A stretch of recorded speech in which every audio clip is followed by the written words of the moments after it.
Buenas tardes, bienvenidos y bienvenidas a la tarde de hoy, jueves 19 de mayo, como siempre aquí en Onda Mezquita 7 Televisión, en Córdoba de cerca. Iniciamos el programa de la tarde de hoy, un programa en el que hablaremos de diferentes temas, pero que comenzamos hablando de uno muy importante que puede provocar pues situaciones difíciles, situaciones trágicas.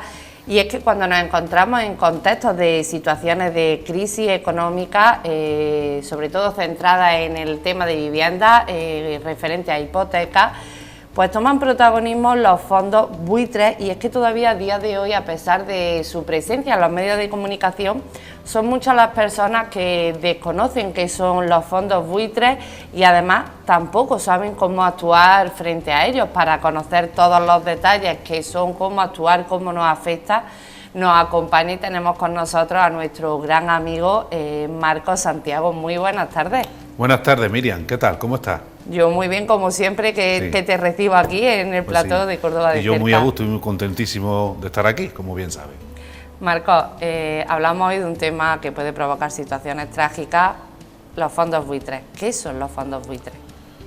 Pues, bueno, creo, en primer lugar tengo que decir que el nombre está, con todo respeto siempre, por delante está muy bien puesto, porque el buitre es aquella ave rapaz que se aprovecha y espera a sus víctimas cuando están débiles o están enfermas para comérselas, ¿no? Cuando son débiles, ¿no? No las cura, por supuesto, ¿no? Entonces, el fondo buitre es un conjunto de inversores que se unen fundamentalmente para aprovecharse de los débiles, para sacar rendimiento económico cuando la situación de entidades o de personas físicas están al borde de la ruina. Lejos de ayudarla, como se debería, como es lo lógico en una democracia, o como sería lo ideal, ¿no? Pero es que este mundo no es ideal, eso está clarísimo, ¿no? Pues lo que hacen es aprovecharse de la situación, se unen todos, ponen mucho dinero y nombran a una gestora que se encarga de vigilar, de rastrear, de explorar situaciones económicas débiles, como he dicho, para hacerse con esos bienes que son de la gente, ¿no? Claro, cuando hay deuda o situación de crisis económica. Concretamente, Marcos, cuando hablamos del tema vivienda referente a la hipoteca, ¿cómo pueden defenderse los afectados por la irrupción de un fondo buitre en su deuda hipotecaria? Bueno, esto es un tema delicadísimo, como tú bien has dicho al principio, porque es que los fondos buitres, que además no son españoles, ninguno, no tributan en España, porque se crean en paraísos fiscales, Islas Caimán, etcétera, por tanto no crean riqueza en nuestro país, eso vaya por delante. Pero paradójicamente la ley los ampara, o sea, lo que hace el fondo buitre es, no solo a una persona, en el caso de las viviendas, compran un parque de miles de viviendas en un bloque entero a entidades bancarias, porque las personas o las empresas, en fin, el deudor no puede pagar la mensualidad de esa hipoteca.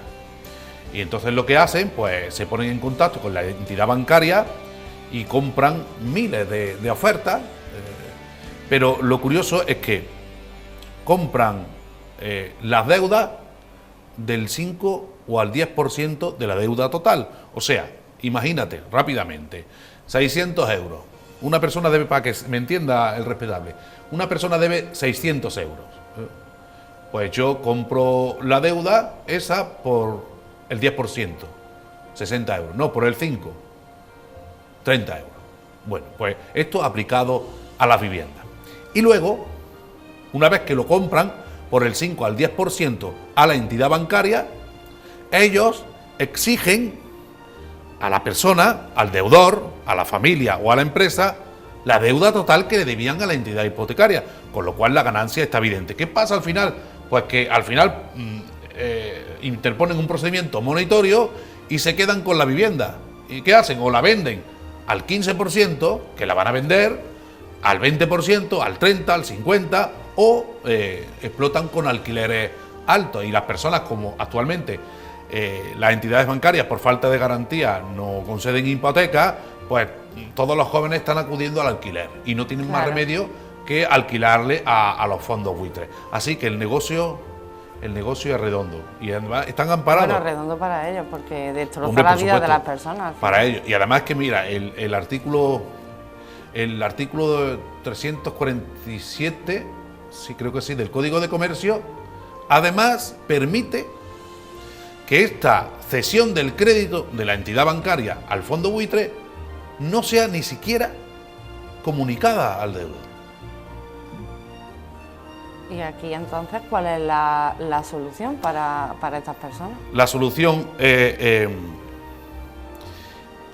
cuando hay litigio, cuando ya hay litigio, entonces sí se comunica, porque claro, el fondo buitre interpone un procedimiento contra el deudor para arrebatarle el bien, porque pagar no, el deudor piensa que no va a pagar, pero ¿qué ocurre? Fíjate, el artículo 1535 del Código Civil permite, lo único que más o menos humaniza esta ley, ¿no? Permite que el deudor tenga un derecho preferente. ¿Qué quiere decir esto? Que si se le avisa, cuando se le avisa, la gente, por ignorancia, porque de todo no podemos saber todo, todos, ¿no? Cuando le llega una demanda para quitarle el piso, para que me entiendan, lo que hacen es, yo no la cojo y no me lo notifica y no corre el plazo. Que va, eso va corriendo. Luego se publican los oportunos boletines, ¿no? No, yo no la cojo, no la coja, no la coja. ¿Pero qué ocurre? La tienen que coger. ¿Por qué? Porque ellos tienen un derecho preferente a comprar la deuda también al mismo precio que ha pagado el fondo buitre. O sea, la deuda total, ellos mismos, aun debiendo todo lo que deben, pueden comprar la deuda por el 5%. También sería un negocio redondo. Pero es que no se enteran. No se enteran, la gente no se entera, no recogen las cartas, no, en fin, ¿y por qué no se enteran? ¿Por qué digo esto? Porque luego la propia ley, perdóname la expresión, te traiciona, te pega una puñalada por la espalda, porque te está dando un derecho de adquisición preferente, pero solo te da 9 días. Querida Miriam, ¿quién encuentra en 9 días un préstamo o un avalista o una persona que te ayude para pagar el 5% de la deuda? Al final te pillan los dedos. ¿Cuál es la solución? Porque estamos en un Estado social democrático. ¿Por qué? Porque el artículo 47 dice que la vivienda es un derecho. Yo diría que fundamental. ¿Qué tiene que hacer? Pues es fácil. Se tiene que crear las condiciones de modificar la ley respetando la propiedad privada, respetando el libre comercio, respetando esta sociedad también liberal, aumentar ese plazo. Oiga usted, 9 días no. Usted va a tener, porque como estamos hablando de un derecho fundamental reconocido en la Carta Magna, en la máxima expresión de la regulación social, usted va a tener 6 meses para buscar el dinero del 5%. Eso es lo que se precisa. Porque quien recurre a este tipo de fondos no es precisamente porque le sobre el dinero, sino porque pero en 6 meses, pero el 5%, claro. En 6 meses... Por eso me refiero que la ley debería de facilitarle, ¿no?, un poco ese... Y además, fíjate, darle esa solución. Otra cosa que quiero trasladar a las personas, ¿no? Porque yo estoy hablando de familia, de la familia, con hijos, en fin, situaciones trágicas, tú lo has dicho. Es que curiosamente hay que recoger esa carta. Porque no solo por el tema de los 9 días que tú puedes comprar por la deuda del fondo buitre. No, es que quizá el contrato primigenio contiene algunas cláusulas abusivas que incluso puede que ese contrato sea nulo. Imagínate, Miriam, que estamos hablando de una deuda hipotecaria con unos intereses abusivos y usureros, o que tiene cláusula suelo, o que la deuda... Porque cuando los fondos buitres compran la deuda, el crédito, oye, ha podido pasar muchos años. Claro. De hecho pasa que quizá la deuda haya prescrito. Pero claro, la prescripción, si no la alega, si nadie la alega, eso va a seguir su curso. Marcos, si fíjate si es perdóname, sí, fíjate sí. si es importante informarse. Desde aquí Claro, creo que estamos haciendo una buena labor porque yo mucha gente esto no lo sabe. Yo es que creo que falta mucha información al respecto sobre este tema. Sí, o sea que muchísimo. sobre todo lo que hay, el principal problema es la desinformación. Sí. Yo veo tantas situaciones, conozco tantas situaciones de personitas que por falta de información se han visto privadas de su techo. Claro. Que es muy fuerte, ¿eh? Sí. Es muy fuerte. Es algo que habría que estar al día, ¿no? En ese sentido y pues desde las administraciones o las principales responsabilidades de nuestra sociedad, del mundo, pues que dieran ese tipo de información, sobre todo en personas mayores y todo, que al final son como más vulnerables, ¿no? Marcos, si tuvieras que sacar alguna enseñanza para la sociedad en estas situaciones, como decíamos, trágicas, ¿cuál sería? Bueno, creo, y los buitres vuelven ahora más que nunca. ¿Por qué? Porque después en el estado de alarma, que dura 2 años, se han prorrogado, bueno, no se ha permitido que a nadie se le echara a la calle, eso lo sabemos todos. Se prorrogaban los contratos de alquileres, sí. En fin, por el estado de emergencia de salud. Pero el estado de alarma ha terminado, los decretos que amparaban que nadie pudiera ser desahuciado han terminado, los buitres vuelven. Estamos en un momento crucial para modificar la ley. Una de otras soluciones, aparte de modificar la ley, el plazo de los 9 días, sería, bueno, los códigos de buenas prácticas de las entidades bancarias, ¿no? Que siguiendo unos requisitos, antes de que se venda al fondo buitre, se creara como una quita, 2 años de descanso, se adaptaran un alquiler social, en fin, que se ha hecho, en Andalucía se ha hecho. Pero no es suficiente. Yo, ¿qué sacaría de conclusión? Tenemos que partir de la base de que estamos en un Estado social, democrático y de derecho. Social. Muchas veces nos venden, sobre todo ahora, que el comunismo, que no lo comparan con el este de Europa que cayó, el muro de Berlín, la falta de libertades, nos están vendiendo eso muy bien. Pero cuidado, no. Somos un Estado social. Y eso, si me quieren llamar de algún modo, un poco comunistas tenemos que ser siempre. Porque el pueblo nunca va a tener los privilegios que van a tener las personas con mucho dinero. Porque para que haya individuos con mucho dinero, tiene que haber una masa muy grande que no lo tenga. Entonces, a esa hay que cuidarla. Entonces hay que intentar que el Estado, sin llegar a controlar la economía, planifique algunos temas fundamentales, como es la vivienda. Miren, ustedes hagan los negocios que quieran, libertad de mercado, tenemos la propiedad privada, que también es constitucional, pero hay unos límites sagrados. Que no nos vendan que es el comunismo que da miedo, no. Y ese límite sagrado es la vivienda. Decía un refrán, que ahora no me acuerdo quién lo sacó: vinieron a por los negros y no hicimos nada, vinieron a por los gitanos y no hicimos nada, vinieron por las mujeres y no hicimos nada, vinieron por los homosexuales y no hicimos nada, vendrán a por tu vivienda y no podrás hacer nada. La vivienda es como el agua. Imagínate que llegue el momento, se me ponen los vellos de punta, porque no me gustaría que esta profecía fuese realidad. Imagínate que llegue el momento que con la leche de liberalización del mercado, el capitalismo, el libre mercado y todas esas cosas, le pongan muy difícil el acceso al agua corriente, con el rollo de la oferta y la demanda.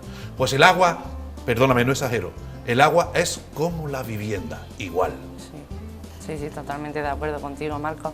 Pero una cosa, hombre, mucha pinta tú de comunista no tienes, ¿no? Pero, bueno, eso es para despistar. Eso es para despistar, para meterme en todos lados y verlo todo. Bueno, yo te veo muy guapetón ahí con tu pañuelo. Ya te veo con espíritu de feria también, ¿no? Sí. Mira, te voy a decir una cosa, no me quiero meter tú sabes que a mí no me quiero meter en política nunca, aunque me meta sin querer, ¿no? Todos los movimientos sociales que nacen del pueblo son muy respetables y no hay que estropearlos. No. A mí me da mucha pena de Podemos, de verdad, porque se está viendo que va a sufrir una hecatombe electoral porque no han sabido llevarlo. Yo no hablo de comunismo o capitalismo. Yo lo que sé es que Podemos surgió de un movimiento espontáneo de la gente contra la corrupción y precisamente para parar desahucios. Y se la han cargado. ¿Por qué se la han cargado? No han sabido administrarlo. No han sabido. Y me perdonen. Vamos a ver, este señor, que era el líder, por ejemplo, Pablo Iglesias y su esposa, me voy a meter en profundidades, y termino. Vamos a ver. Creó una ilusión desbordante. Sí. Era increíble, pero tú no puedes, aunque tengas derecho a ello, fíjate hasta dónde llego, hay que sacrificarse. Tú no puedes protagonizar predicando el comunismo y defendiendo a los pobres, no puedes protagonizar en tu vida privada el sueño capitalista, porque eso desengaña a la gente. Claro. Y Podemos es uno de los movimientos más bellos de la historia de la política española, y ojalá resucite, de verdad. Veremos a ver qué pasa con las elecciones que se celebrarán el próximo 19 de junio. Ahí veremos. Que Dios y la razón repartan suertes. Muchísimas gracias, Marcos, por habernos acompañado una tarde más. Deseo que te lo pases muy bien en la feria, que la disfrutes, y te veo a la vuelta después de esa semana de feria. Muchas gracias. Muchas gracias, Marcos. Gracias por estar aquí. Bueno, y ayer ya decíamos, ¿no?, que estamos experimentando ese aumento de temperatura, y si hay alguien que lo está experimentando son los trabajadores que están trabajando en el montaje de la feria en el Arenal bajo un sol justiciero. Veamos en el bloque informativo la ampliación de la información.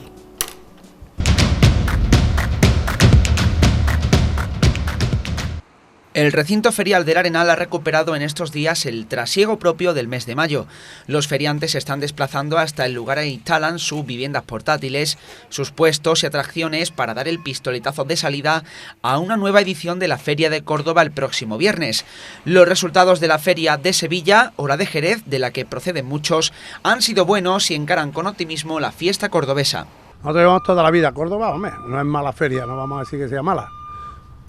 Hay gente que cambió aquí, bueno, pues la verdad que se estabilizó, no hay como había antiguamente, estábamos mejor ubicados que hoy en día. Y ya estamos aquí y con muchas ganas, evidentemente, y hemos venido con tiempo para prepararlo porque se prevé que obviamente este año sea una buena feria. La gente tiene muchas ganas de feria. Lo mismo ocurre en Las Casetas, donde la actividad en estos días ya es frenética para que lo básico no falte. Según viene toda la empezada de la temporada, viene positiva.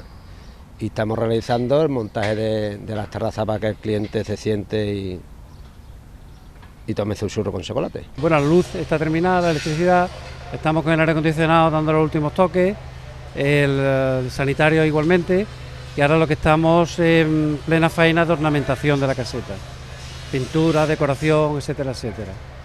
Poco a poco el Arenal se pone guapo para recibir a cientos de miles de visitantes a partir del viernes 20.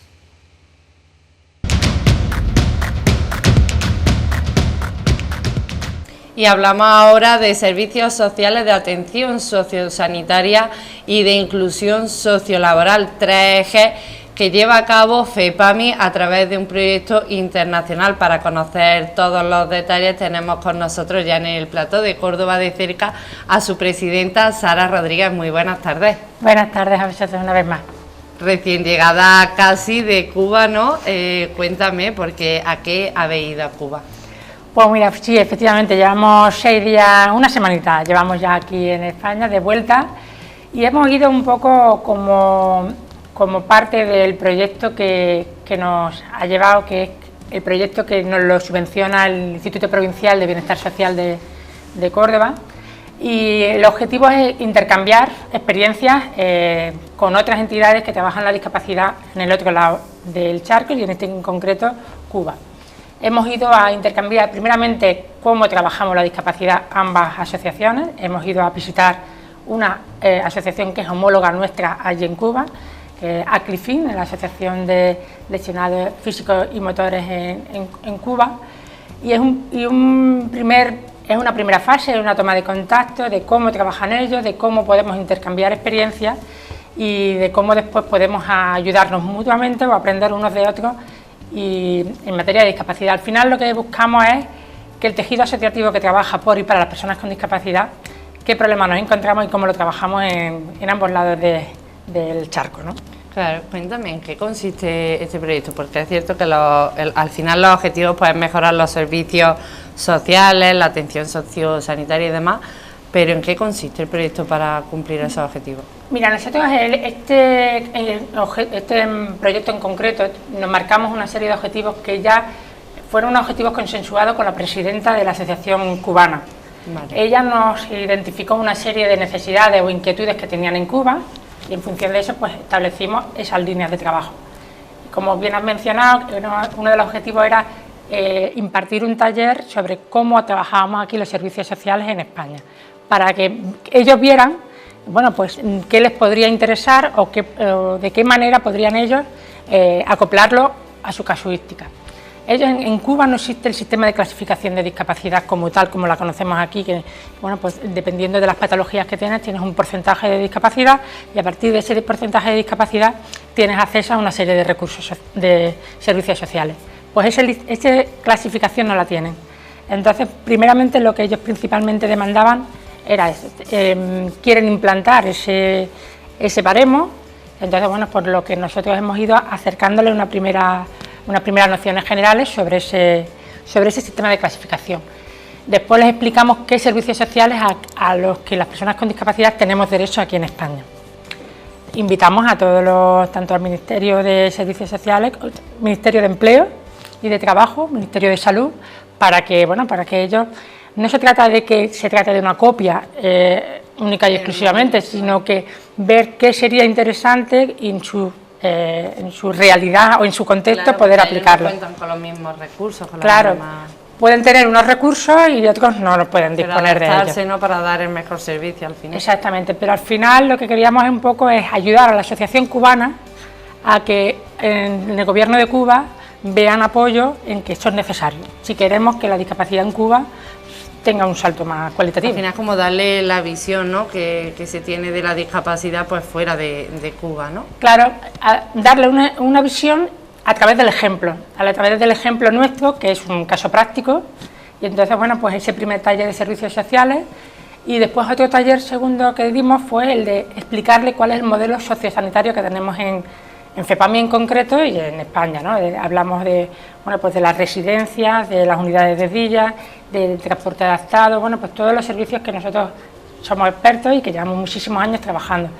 Y en esa línea, pues por ejemplo, ya establecimos como un objetivo a posteriori que era el conseguir una furgoneta de transporte adaptado. En todo Cuba no hay ninguna furgoneta de transporte adaptado. Claro, todo esto para ellos son objetivos, pero son retos. Son retos, exactamente. Y entonces para nosotros, pues nos ha quedado la espinita y decir, bueno, vamos a intentar conseguir que mínimo tengan la primera furgoneta de transporte adaptado y que no tengan que levantar a pulso a las personas con discapacidad, que es un lesión medular o cualquier discapacidad motora. Y en fin, para eso nos hemos quedado con eso, uno de los objetivos que nos hemos quedado. Y luego otro tercer taller era ver fórmulas de empleabilidad, ¿no? Formación y empleabilidad. Ahí sí hemos detectado nosotros que ellos tienen una cosa muy buena, que es que igual que nosotros tenemos una bolsa de empleo y casi el 70% no tienen ni estudios básicos ni primarios, pues en Cuba la educación está bastante implantada. Sí. Y las personas con discapacidad con las que hemos tratado, que la asociación cubana tiene 85.000 socios, casi todos tienen una formación, o sea, todos tienen mínimo una diplomatura o una licenciatura. Bueno, eso es algo en lo que sí que se está trabajando en FEPAMI, ¿no? Claro, exactamente. Nosotros, lo que nosotros estamos trabajando es todo el recorrido, todo el ciclo, desde cero hasta que le dan la formación, pero Cuba ya tendría adelantada lo que es la formación, ¿no? Bueno, al final aprendemos unos de otros, ¿no? Exactamente, entonces necesitan, yo creo que una serie de recursos y el último empujoncito y a ver, bueno, pues ya que el marco, digamos, político se lo permita, ¿no?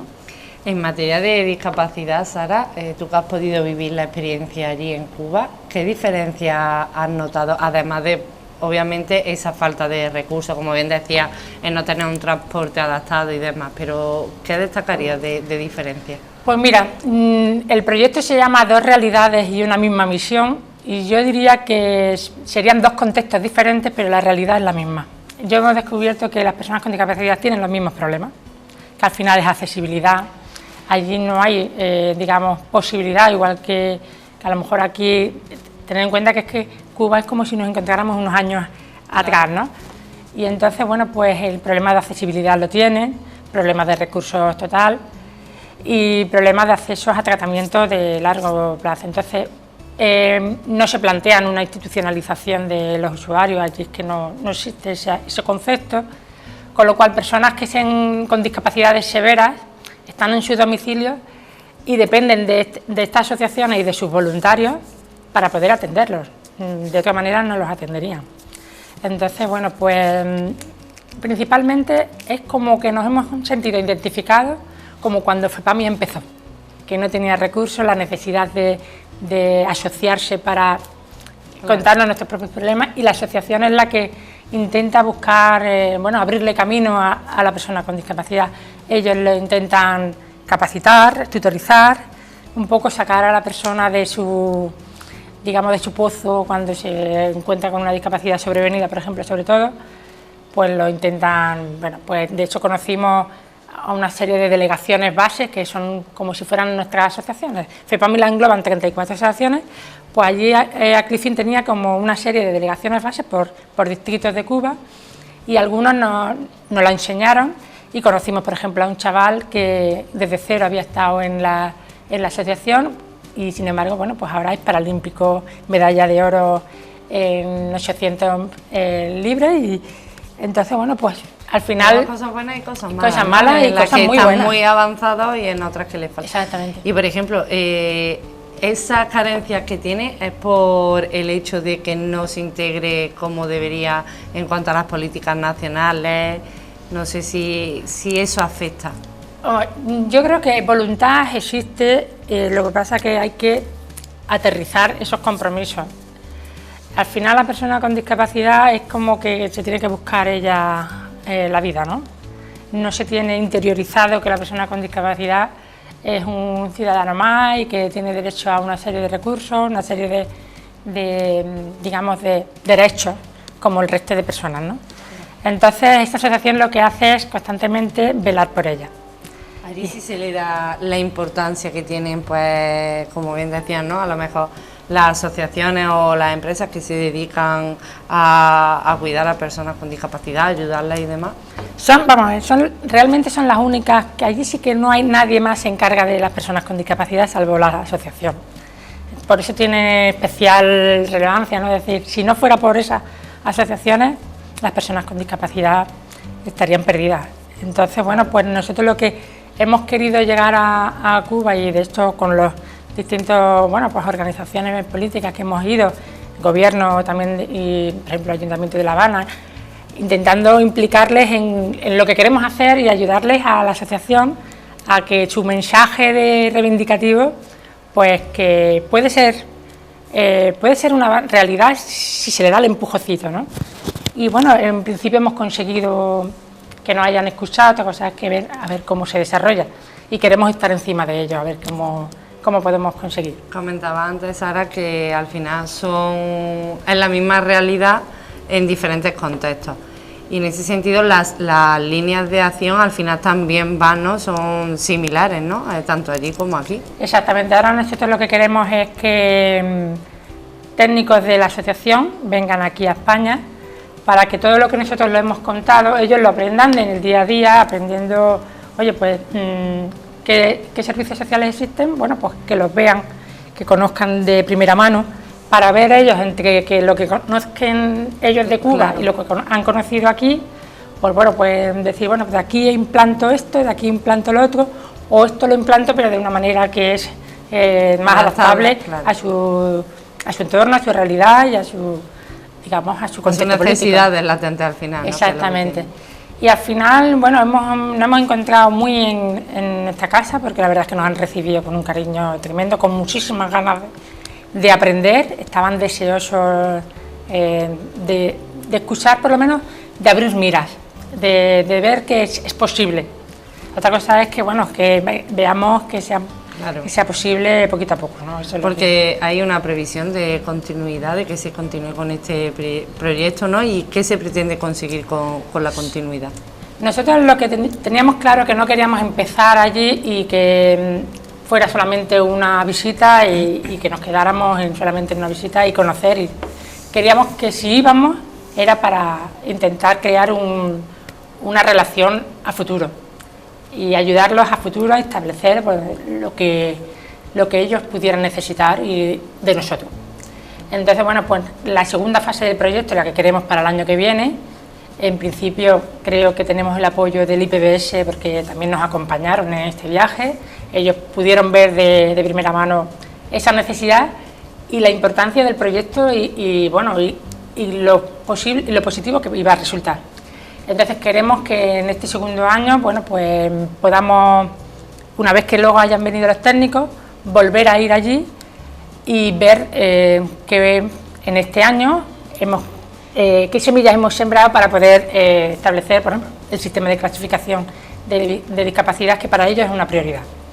Y luego, bueno, queremos intentar mandarle recursos, como por ejemplo sillas de ruedas, ordenadores, son cosas tan básicas para nosotros que para ellos, bueno, pues ahora mismo no disponen de todas las que necesitarían. Claro. Bueno, pues esperemos que así sea, ¿no? Que se cumpla ese objetivo de poder continuar con este proyecto, porque ya no solo se ayuda a las asociaciones de Cuba, se fomenta ese tejido asociativo a nivel internacional, sino que también pues a FEPAMI, a nuestra ciudad, le viene muy bien esa colaboración y sobre todo a las personas, ¿no? Con discapacidad. Y además, ahora ya en otro tema para terminar, buenas noticias, ¿no? Porque decía que ellos están muy avanzados en lo que es la formación.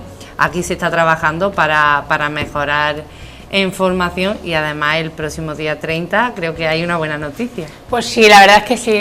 La verdad es que una gran necesidad que tiene el tejido asociativo el colectivo de las personas con discapacidad es que, como históricamente no le hemos dado la oportunidad de darle un empleo, pues muchas veces no se formaban porque ¿para qué? ¿No? Claro. Y entonces, bueno, pues nos hemos encontrado que si nosotros queremos emplear a personas con discapacidad, pues nos hemos encontrado con que hay que formarlas desde cero. Y entonces, bueno, pues nosotros ya empezamos en el 2016, abrimos el centro de formación y el día 30, en concreto el día 30 de mayo, tenemos una reinauguración porque hemos ampliado el centro de formación. Hemos ampliado y entonces queremos ponerlo a disposición de los ciudadanos de Córdoba, de que en Córdoba tenemos un centro referente en materia de discapacidad y bueno, estamos de muy buena noticia porque llevamos años queriendo completarlo, ya estamos a tope y bueno, no solamente estamos a tope, sino que hemos tenido que abrir unos 100 metros más que son las que llevan abiertas desde el 1 de abril y queremos, bueno, pues ya os contaremos más adelante programas que se nos han sido concedidos y que están haciendo posible que mínimo 30 personas con discapacidad saldrán este año con formación. Harán las prácticas en nuestros centros y con un empleo seguramente. Bueno, pues buenas noticias a todos y Sara, no nos queda más tiempo, pero te esperamos por aquí para esas novedades que vayan surgiendo, que nos vayas informando. Os informaremos, exactamente. Muchísimas gracias. Nosotros dejamos con el siguiente bloque informativo para ampliar la información de la guerra de exigencias con el agua en el norte de Córdoba.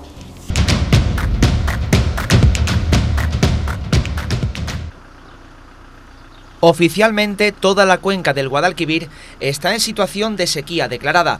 En Córdoba, desde hace meses, preocupa especialmente la situación de todo el norte de la provincia.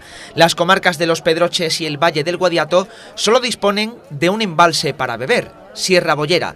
Tienen otros 2 construidos, pero sin conexión a la estación de agua potable de Sierra Bollera, La Colada y Puente Nuevo. En el caso de La Colada, la situación es extrema. El embalse se construyó y se peleó mucho en la comarca para evitar que ocurriese lo que pasó en los años 90, que miles de ciudadanos sufrieron restricciones de agua a causa de la grave sequía. Las obras fueron financiadas por el Gobierno, por la Junta y también por las Diputaciones de Córdoba y Ciudad Real en Castilla-La Mancha. La Junta se comprometió a construir las conducciones que llevarán el agua de La Colada a Sierra Bollera, pero esos trabajos nunca se acabaron y a día de hoy la colada, que está al 70%, solo sirve como playa en el Viso. De su agua no se podrá beber en verano. De ahí que estemos asistiendo a enfrentamientos entre alcaldes socialistas y populares, cruce de reproches entre la Mancomunidad de los Pedroches y la Consejería de Agricultura e incluso entre PP y PSOE en el Senado. La guerra del agua en el norte de la provincia de Córdoba ha estallado y lo ha hecho en vísperas de la campaña electoral que tendrá que decidir quién será el próximo presidente de la Junta de Andalucía.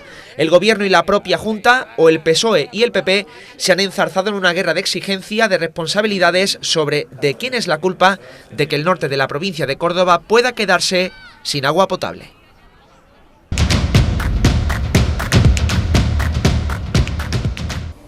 Y hablamos ahora de cine, concretamente de un cortometraje que se ha rodado en Córdoba, un proyecto que nace de dos jóvenes estudiantes de cine y cultura en la Universidad de Córdoba, ambos autores del guión de este cortometraje titulado Donde juegan los fantasmas. Con nosotros tenemos a sus protagonistas, a los autores. Está Ana Villa, técnica en producción. Muy buenas tardes y bienvenida. Hola, y a su lado está el director del cortometraje, Guillermo Parrilla. Muy buenas tardes. Buenas tardes. Bueno, un proyecto joven en el que os habéis embarcado porque sois estudiantes. Contarme, Guille, por ejemplo, cómo ha sido el proceso, ¿no?, del corto donde juegan los fantasmas.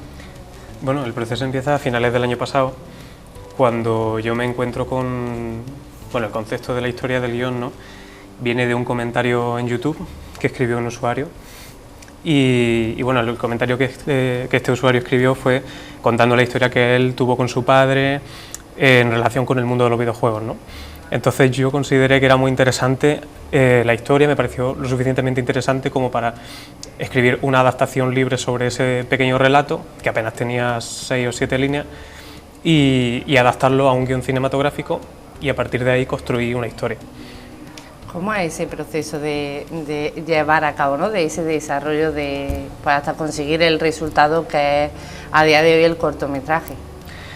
Pues a partir de ello escribí una primera versión del guión, lo que hice fue enseñárselo a ella, a Ana, y a partir de entonces a ella le gustó muchísimo la idea y empezamos a trabajar los dos codo con codo hasta que pudimos rodarlo. Lo rodamos, creo que terminamos de escribir el guión en torno a enero, luego vino la búsqueda de actores, equipo técnico, y el 8 de abril estábamos rodando.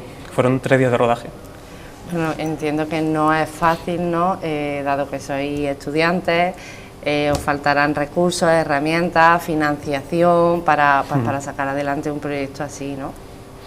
Eso viene un poco de echarle cara, un poco de enseñar los trabajos que habíamos hecho antes, porque por suerte llevamos ya un tiempecillo también trabajando en esto, no de manera profesional como nos gustaría, pero hemos hecho cosas, y eso es un poco el aval que nosotros enseñamos antes de contactar con alguien, para que apuesten un poco por el proyecto que nosotros planteamos. Entonces, teniendo esa cara visible, es cuando ya pues gente del equipo técnico, gente de actores, se suman al proyecto, y aunque en sí no hemos tenido financiación, porque todos los gastos que hemos tenido lo hemos pagado de nuestro bolsillo, lo que hemos hecho ha sido un poco por amor al arte. Todas las personas del equipo, que creo que somos en torno a 15 personas en total, pues participar, involucrarnos y hasta que el rodaje se ha podido hacer. Al final, ¿esa es la manera de entrar en el mundo del cine? Hay muchas maneras de entrar en el mundo del cine. La más conocida yo creo que es poniendo dinero, gastándose dinero en una buena escuela, teniendo contactos, pero para personas como nosotros que estamos empezando, que tampoco tenemos muchos recursos... Es la manera de darte a conocer, sí, entiendo, ¿no? Sí, sin esperar una compensación ventana, económica. Claro. Voy a hablar con Ana porque ella ha sido la que ha llevado todo el tema de todo el equipo, ¿no?, de producción. Sí. Cuéntame, porque cómo reúne a un equipo de producción que al final es la pieza importante, ¿no?, que dirige ya el equipo, pues, de rodaje y demás. Sí, pues en el momento en el que Guille comparte conmigo el guión, pues la verdad que ya empezamos los dos juntos a visualizar pues tanto el equipo artístico y el equipo técnico, qué tipo de perfiles buscamos, ¿no?, qué personas teníamos en mente, incluso también porque dentro del equipo técnico había muchos miembros de ese equipo que eran compañeros nuestros de la universidad. Entonces, pues lo que comentaba antes Guille, ¿no? Le muestras el guión, le muestras el proyecto que quieres llevar a cabo y se van sumando. El equipo artístico, un poco similar, tienes que hacer una búsqueda un poco más exhaustiva, porque tienes que buscar actores que te cuadren y que quieran sumarse al grupo, al proyecto. Que tengan cierta experiencia, ¿no? Sí, claro, buscábamos, bueno, más que experiencia, buscábamos que nos encajase, encajase el perfil, y quedábamos con ellos y le hacíamos una audición, claro, y que nos gustase, como que lo viésemos en el papel, que teníamos en mente, que teníamos ya en la cabeza nosotros el cortometraje y la historia que queríamos contar.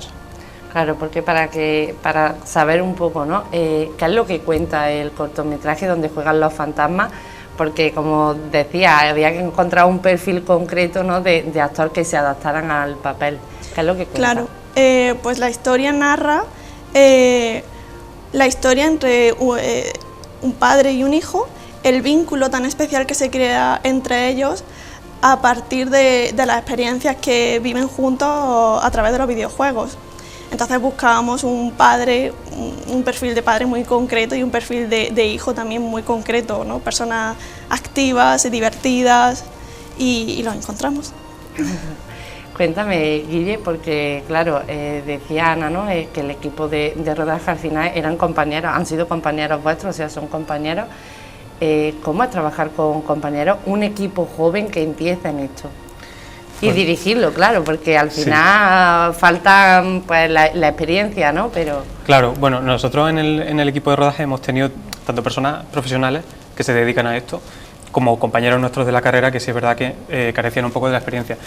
Entonces lo que hemos hecho ha sido como unir esos dos tipos de perfiles y ves cómo funcionaban entre sí, y la verdad es que estamos súper contentos con el resultado, porque los que empezábamos nuevos hemos aprendido muchísimo, y los que ya estaban ahí han vivido también han revivido cómo era volver a empezar, ¿no? Claro, porque todo era, pues, en algún momento pudo ser un poco caótico también, claro que sí, pero es que estamos aquí para aprender, para pasárnoslo bien y para contar historias. Es decir, el hecho de trabajar ya con profesionales que ya tienen cierta experiencia ha aportado, ¿no? Quizá al cortometraje pues esa calidad, ¿no? Y que ha conseguido pues que el acabado del corto sea mejor, ¿no?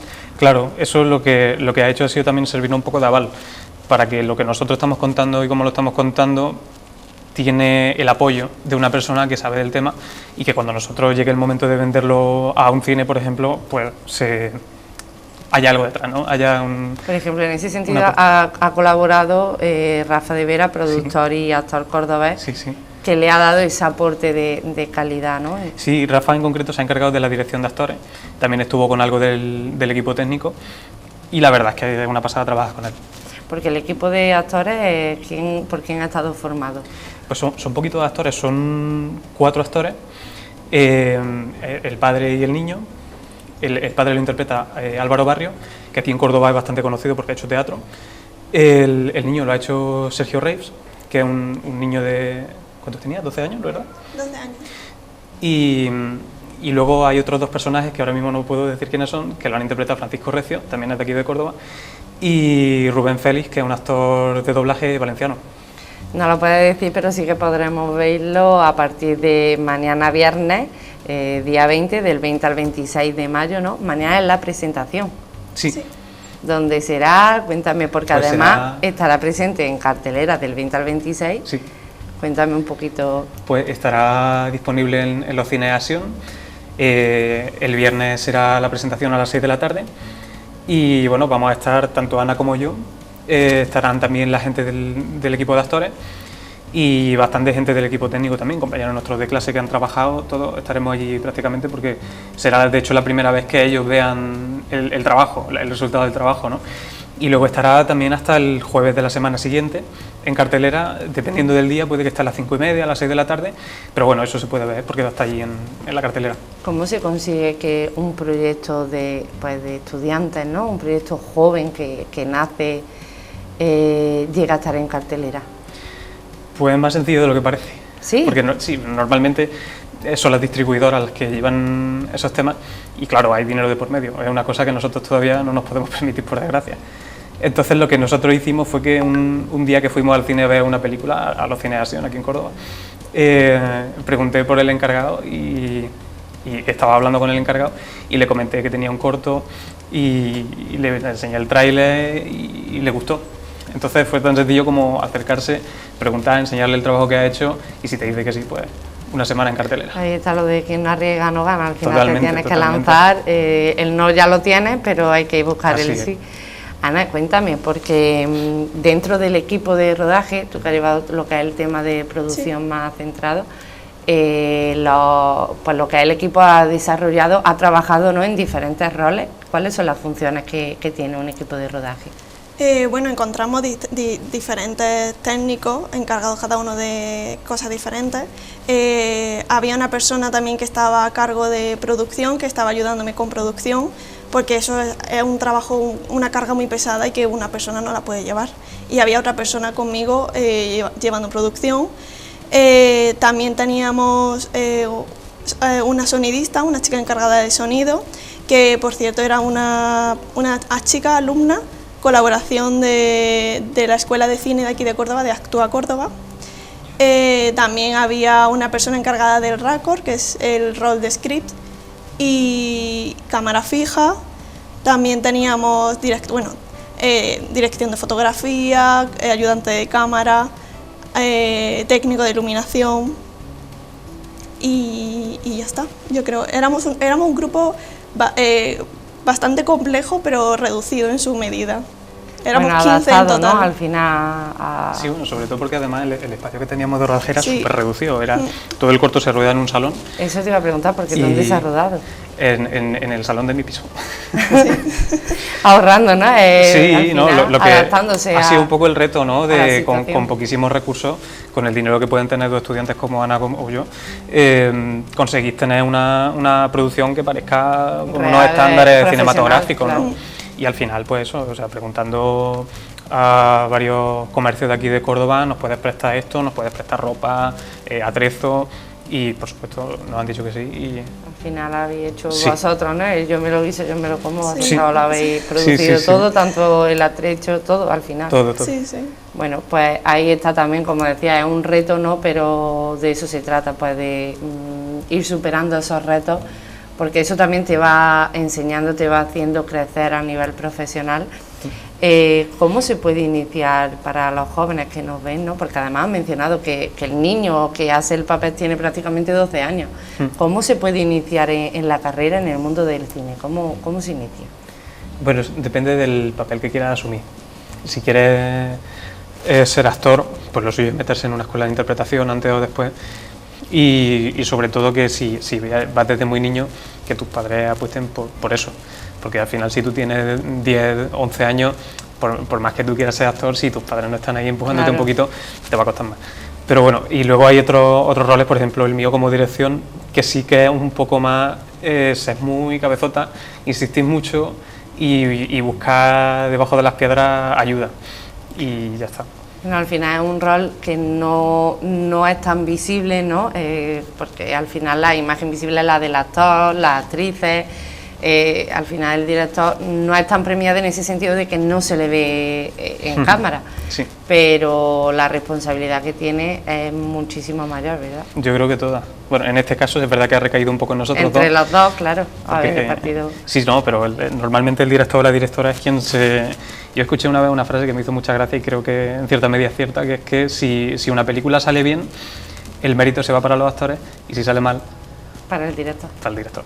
Claro, eso ocurre en muchos sectores, no es en el único, por desgracia, pero es cierto que cuando todo va bien parece que lo que reluce es lo que se ve y lo que hay detrás no tiene mérito. ¿Qué previsión hay entre los días del 20 al 26, donde el corto va a estar pues en la cartelera, como decía? ¿Qué esperáis? Pues nosotros esperamos que vaya mucha gente. Sí. Esperamos, por lo pronto, para la presentación tenemos ya la confirmación de asistencia de muchísimas personas y bueno, nosotros estamos encantados, de verdad que además la entrada es gratuita, o sea que quien quiera puede entrar y verlo gratis y bueno, son 12 minutos, que tampoco es una película de 3 horas como las que hay ahora y yo creo que es muy disfrutable y es una historia bonita de contar y creo que quien vaya la va a disfrutar mucho. Y después de ese estreno, Festivales, muchos festivales, mandarlo a todos los sitios los que pillemos, por suerte creemos que va a funcionar muy bien y creo que vamos a tener porque suerte. eso es lo que abre el camino, ¿no? A lo mejor para que contraten o algo. O... Bueno, no, más bien depende del festival que sí. tengamos. Alguno puede dar candidatura a los Goya, como mucho. De hecho, lo queremos, sí, claro, lo queremos mandar a ese tipo de festivales también, porque creemos que los estándares los cumple. Y también pues, muchos festivales regionales. Por ejemplo, aquí en Córdoba está Suroscopia, que es un pedazo de festival que yo creo que se conoce muy poco y que es una pasada. Y el año que viene seguramente lo mandemos a Suroscopia y creemos que puede funcionar bien. Bueno, ya para terminar, quiero la respuesta por parte de los dos. Si quieres responder tú primero, Guille. ¿Qué valoración haces del resultado que habéis obtenido del cortometraje? Pues yo creo que ha sido una experiencia muy enriquecedora, porque yo he trabajado anteriormente con equipos de rodaje más profesionales, por decirlo de alguna manera, que se dedican a tiempo completo a esto y claro, eso va todo sobre ruedas, va un poco, funciona solo. Pero en este caso ha sido mucho más una labor de aprendizaje, de vamos a comenzar desde cero, vamos a construir, mira, este es el rol que tienes que cumplir y esto es lo que tienes que hacer y en este tiempo. Y hay que hacerlo, porque como es un rodaje, si alguna de todas las piececitas que hay se cae, se viene todo abajo. Entonces, para mí como director, mantener ese equilibrio entre todos los roles ha sido un aprendizaje enorme y es con eso con lo que me quedo. Y con el resultado que trata un tema, el guión del corto trata un tema que a mí personalmente me toca mucho y me llevo la satisfacción personal de haber hablado de eso. Para quien quiera saber de qué tema trata el cortometraje, ya sabe que puede ir a verlo del 20 al 26 de mayo. Ana, y ahora dime tú.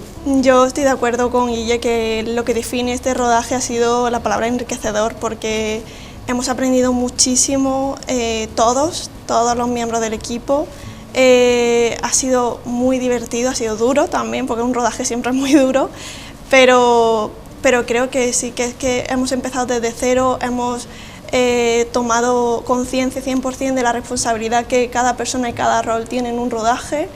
Y otra cosa que también creo que ha sido muy enriquecedora, no tanto a nivel del rodaje, sino de la fase de producción, ha sido todo el apoyo que hemos tenido, todas las colaboraciones, todas las personas que nos han apoyado de una forma u otra, y eso yo creo que es una de las cosas que me llevo de este rodaje. Pues ahora ya solo queda, con esta primera producción que habéis hecho, ¿no? Este primer cortometraje, ya solo queda ir subiendo escalones y seguir creciendo. Muchísima suerte en el camino, muchísima suerte en estos días, en la presentación y en los días en los que va a estar en cartelera el cortometraje, donde juegan los fantasmas. Y muchísimas gracias por habernos acompañado en la tarde de hoy, ha sido todo un placer. A ti, muchísimas gracias. Muchas gracias. Pues ya saben, recuerden, si quieren ver el cortometraje donde juegan los fantasmas, pueden hacerlo en los cines Action del 20 al 26 de mayo. Nosotros nos quedamos aquí, pero volvemos el próximo día a partir de las 3, como cada tarde, en Onda Mezquita 7 Televisión, en Córdoba de Cerca.